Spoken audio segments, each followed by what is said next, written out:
नमो भगवते वासुदेवाय। आज हम श्री गर्ग संहिता के माधुर्य खंड का 15वां अध्याय सुनेंगे।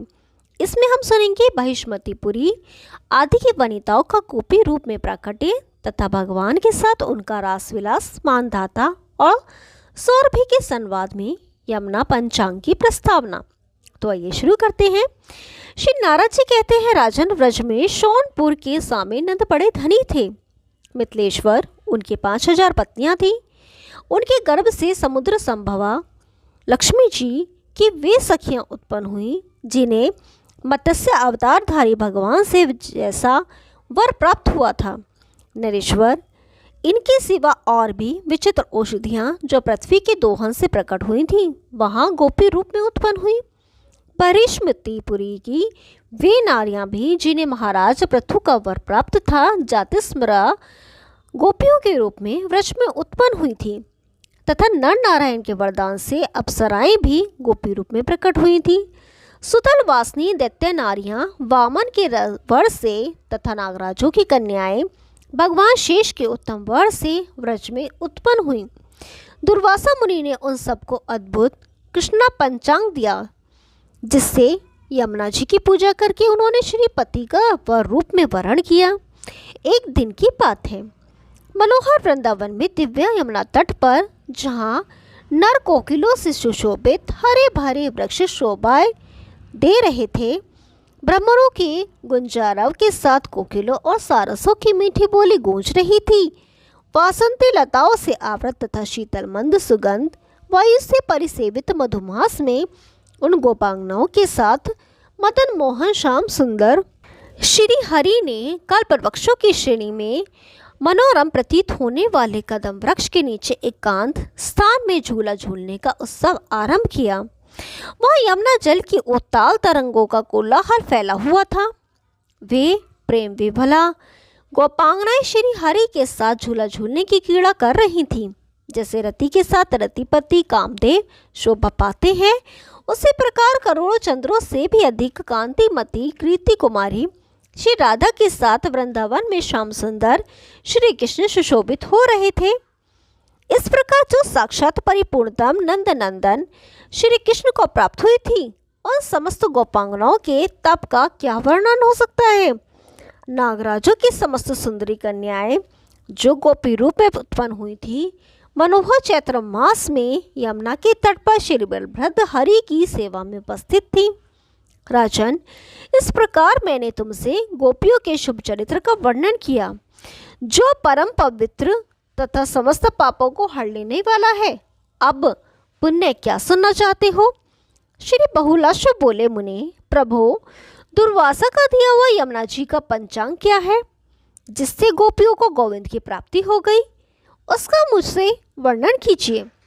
श्री नारद जी ने कहा, राजन, इस विषय में विज्ञ जन एक प्राचीन इतिहास का उदाहरण देते हैं, जिसकी शरण मात्र से पापों की पूर्णतः निवृत्ति हो जाती है। अयोध्या में मानधाता नाम से प्रसिद्ध एक तेजस्वी राज शिरोमणि उस पुरी के अधिपति थे। एक दिन वे शिकार खेलने के लिए वन में गए और विचरते हुए सौरभरी मुनि के सुंदर आश्रम जा पहुँचे। उनका वह आश्रम साक्षात वृंदावन में यमुना जी के मनोहर तट पर स्थित था। वहाँ अपने जामाता सौभरी मुनि को प्रणाम करके मानधाता की ने कहा। मानधाता बोले, भगवान, आप साक्षात सर्वज्ञ हैं, परावर वेताओं में सर्वश्रेष्ठ हैं और अज्ञानांधकार से अंधे हुए लोगों के लिए दूसरे दिव्य सूर्य के समान हैं। मुझे शीघ्र ही ऐसा कोई उत्तम साधन बताइए, जिससे इस लोक में संपूर्ण सिद्धियों से संपन्न राज्य बना रहे और परलोक में भगवान श्री कृष्ण का सारूप्य प्राप्त हो। सौभरी बोले, राजन, मैं तुम्हारे सामने यमुना जी के पंचांग का वर्णन करूंगा, जो सदा समस्त सिद्धियों को देने वाला तथा श्री कृष्ण के सारूप्य की प्राप्ति कराने वाला है। ये साधन जहाँ से सूर्य का उदय होता है और जहाँ वह अस्त भाव को प्राप्त होता है, वहाँ तक के राज्य की प्राप्ति कराने वाला तथा यहाँ श्री कृष्ण को भी वशीभूत करने वाला है। सूर्य वशेंद्र किसी भी देवता के कवच, स्रोत, सहस्त्र नाम, पटल तथा पद्धति ये 5 अंग विद्वानों ने बताए हैं। ओम नमो भगवते वासुदेवाय। अब 16वां अध्याय शुरू करते हैं। इसमें हम सुनेंगे श्री यमुना कवच। तो आइए शुरू करते हैं। मानधाता बोले, महाभाग, आप मुझे श्री कृष्ण की पटरानी यमुना के सर्वथा निर्मल कवच का उपदेश दीजिए, मैं उसे सदा धारण करूंगा। सौभरी बोले, महामते नरेश, यमुना जी का कवच मनुष्य की सब प्रकार से रक्षा करने वाला तथा साक्षात चारों पदार्थों को देने वाला है। तुम इसे सुनो। यमुना जी की 4 भुजाएं हैं। वे श्यामा, श्याम वर्णा एवं षोडश वर्ग की अवस्था से युक्त हैं। उनके नेत्र प्रफुल्ल कमल के समान सुंदर एवं विशाल हैं। वे परम सुंदरी हैं और दिव्य रथ पर बैठी हुई हैं। इस प्रकार उनका ध्यान करके कवच धारण करें।